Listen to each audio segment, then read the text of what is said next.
let's transition to the Bears. How we feeling? Just kind of like the name of your brand, just another year. This past season ended. I wasn't gonna get excited. It was gonna be like they need to. I was like, they need to show me on the field like it's gonna be a shit show. Like this was kind of before we hired Ben Johnson. I was like, who's gonna be the head coach? All this kind of stuff, and here we are. Hire Ben Johnson. Amazing free agency. Redrink the Kool-Aid. The Bears are back. So everyone knows how I feel about the Bears right now in this community. How are you feeling post Ben Johnson hire? And we'll talk about the free agency and then get into the draft. Like, how do you feel about the Bears right now overall and some of the free agent moves they've made? I mean, I love every move that they've made this offseason. When I had the opportunity to go to Chicago Executive and chase down Ben Johnson's plane, that's when the hype came real. Like when I saw his plane land, saw him get off of it, we were live streaming. It was me and Rashad from the Windy City Productions. And we got to see just like 60,000 people tuned in and like everyone's losing their minds. I was like, okay, the Bears are doing something that we haven't been this excited about a coach. We weren't excited about Flus. Everyone was like, who the heck is this guy? When we hired Matt Nagy, people were like, all right, like, yeah, sure. We'll see what ends up happening here. Not the case. Ben Johnson's the real flipping deal. And when that move was made, we knew he was bringing a good staff together. And that's what this team needed. Like I talk to Josh Blackwell pretty often, and he's told me, he's like, we have a good roster. We just have those couple of pieces that are missing. And honestly, like he didn't say what it was, but from a fan's perspective, it was the coaching. Proper timeouts, proper plays, proper situations. Bears haven't had that for the last couple of years. Because if you look at the Bears coaching staffs, they've been all like, all right, like these are good coordinators. That's fine. But the leader is not, he's a coordinator at best. Now you have Ben Johnson, who has been a back-to-back NFC North champion, top 4 offense the last 4 years, top 2 the last 2 years. He's just overall solid person. Guys are behind him. You hear that how much Detroit Lions players are upset that he left, especially Lions fans too. Like right there, that just led off to a great offseason. And then all the other trades that we've made so far have been fantastic, which I'm sure we'll get into in a second. But just answering your question about Ben Johnson, he's changed everything at Hallis Hall so far. Yeah, I think why I'm a little bit more optimistic, and I still want to see what happens on the field because we are back-to-back offseason champs, and we always tell ourselves this is going to be our year, but it just happens to be just another year. And after we fired Matt Eberflus in the middle of the season, it's like, all right, maybe Kevin Warren's having a little bit more influence and maybe things are changing in the front office than we've seen before. And then when we get the big time head coach that everyone's looking to pay for and go after and make him the 7th highest paid head coach, I was like, all right, things are changing a little bit. And then thanks to Ben Johnson, I think. I'm not the biggest Ryan Poles guy. We can talk about Poles in a little bit. Our community knows my 2 cents on Ryan Poles, and we can talk about that a little bit. But when Ben Johnson got here, we started making moves for Jonah Jackson. That was kind of like a Ben Johnson move. He played with Ben Johnson before. We made moves for Joe Tooney.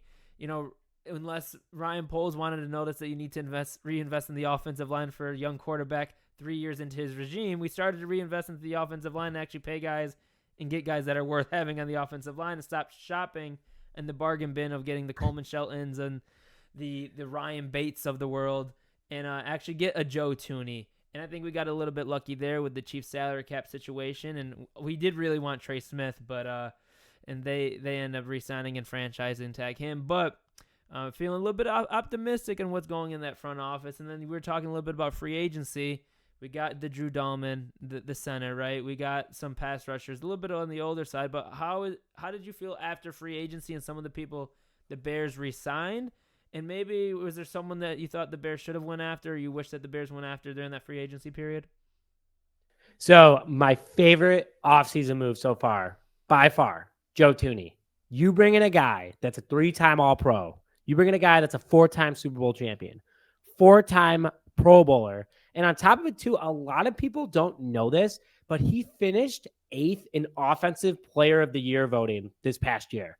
And I was like, as a guard? Dead serious. And when I found that out, I was like, wow, that is impressive. And you traded a 4th-round pick for him. We got Ryan Bates for a 4th-round pick last year from Buffalo. And when you said that, I was like, yes, which Ryan Bates is still on the roster. I'm shocked by that, by the way. I thought he was going to be a cap casualty because he had 0 dead cap and $4 million savings. But at the end of the day, he's a versatile player. He can play center and guard. But Joe Tooney was when that happened, I was losing my mind because one, I was at my office and I was like, oh my God, I actually got on the train home. Wasn't supposed to do this. Got on the train home, went home, made a video, went back to work, and all within an hour and 15 minutes. My boss was like, where'd you go? I was like, oh, I don't know. But that's how excited I was about it because that made it known that the Bears were making moves.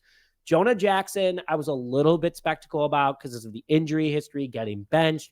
But then how highly Ben Johnson talks about him, what he did. If you look at his time in Detroit, guy was an 80-plus PFF player, Pro Bowler, didn't give up a lot of sacks, great against the run, and he just bullies guys. So your two guards there that we've had trouble with, Nate Davis and Tevin Jenkins the last couple of years, replaced. Drew Dahlman, I think we got him on a very respectful contract. Some people thought he was going to make $18 million. He's not even making $14 million this year. Yeah. Poles did a great job with that too. Like overall, all the offensive line moves, fantastic. I want them to make more. I want Will Campbell as our left tackle. I'm sure we can go to that a little bit. But Grady Jarrett, great signing for the defensive line, brings a lot of energy to the table. Overall, and then extending Josh Blackwell, extending Amen. Just they're doing all the right things in order to solidify a franchise moving forward. And if you look at all the contracts, when Caleb's contract is up, that's big money right there because there's a lot of cap that they can cut in order to pay Caleb, and you're going to be good for the next couple of years. So this offseason has just been awesome, and we have 4 top 100 picks. In fact, 4 top 75 picks. Ryan Poles, this is the offseason to solidify it all to be good for like the next 5 years if we do this right. Yeah, you mentioned the contracts and that cash management. The one thing I believe he does really well is, kind of getting everyone, paying the guys at the right time. So later down the road, it looks like a bargain. Hence, like the Jalen Johnson deal when all these other corners started to get re-signed. I saw that a couple weeks ago. And even like DJ Moore, players like that, because when we were signed DJ Moore, like the wide receiver market still started to go up.